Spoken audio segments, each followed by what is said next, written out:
Alright, another question. I got Anonymous asks, what would you do if someone gets injured and no doctor is nearby, or you get injured and no one's there? That's a pretty good question.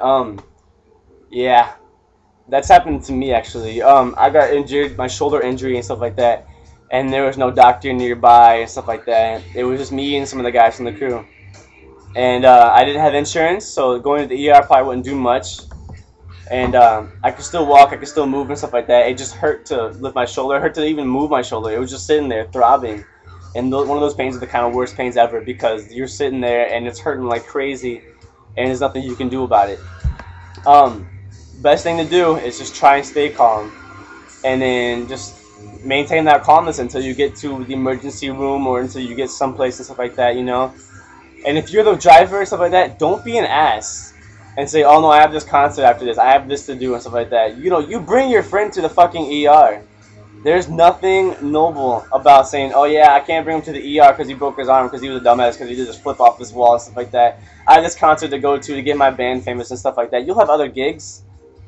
You know, your friend, just all you have to do is just drive your friend to the ER. Call the show, say, hey, I'm gonna be late. My friend, you know, I'm bringing him to the hospital, to the emergency room. I'll be there as soon as I can. That's you did your part by telling them that you'll be late.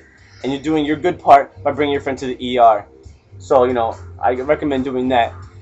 Some things might be going out of your way and stuff like that, but you'll have to do them.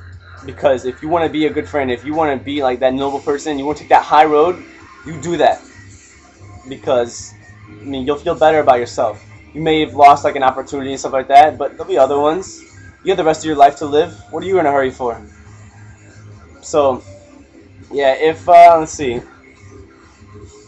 If you get injured and you're by yourself, the best thing to do is stay as calm as you can. If you can't move or walk, you have no choice but to lie there. Alright? There's no use using that adrenaline and risk like breaking something again and stuff like that, making something worse to get someplace. It's always going to be your choice.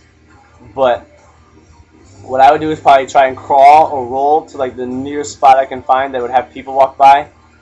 And when somebody walks by, you say, hey, could you please call an ambulance or contact somebody for me, get my ass into a hospital or something like that. I am fucked up. So see if you can do that. A lot of society is real judgmental. A lot of people don't want something to become their problem. Like I was in the airport once and some old lady fell. She was just kind of standing there and she fell over. And you know, nobody would really do anything. Everybody just kind of watched and looked at her like, oh, I don't want to do anything about this. You know, this old lady might die. I don't want to be part of this. I might miss my flight. Everybody was so shallow and just such assholes. They brought her to the ER and stuff like that, and I don't know what happened to that. But yeah, if I knew how to speak Spanish and stuff like that, I probably would have helped her. But I only know un petit peu, or no, it's French. But anyways, hopefully that helped you. Yeah, the best thing to do is when somebody gets injured and there's nobody there to help, stay calm. Try and maintain that calmness, and wait until you get to an ER where you get to somebody who has a doctor that can help you and stuff like that. And remember, the survival is tips and stuff like that. You can rip a shirt. If you have a gash in your arm, you can rip a shirt, tie it real tight and stuff like that. You can rub your teeth and just pull it tight. If you have a gash in your head and stuff like that, take your shirt, wrap it around your head, and then pull it tight, whatever, to keep the gash going, or hold the shirt against your head and stuff like that. I recently had a gash in my head and stuff like that. I got 7 staples in my head right now. I get them out taken in about 2 hours. So hopefully I can help you guys, you know. But I had people there for me. So... but yeah, I always recommend going with somebody when you're going to train, and that's one of the big reasons why I do never go by myself when I train, because if I do get hurt, there is nobody there to help me out.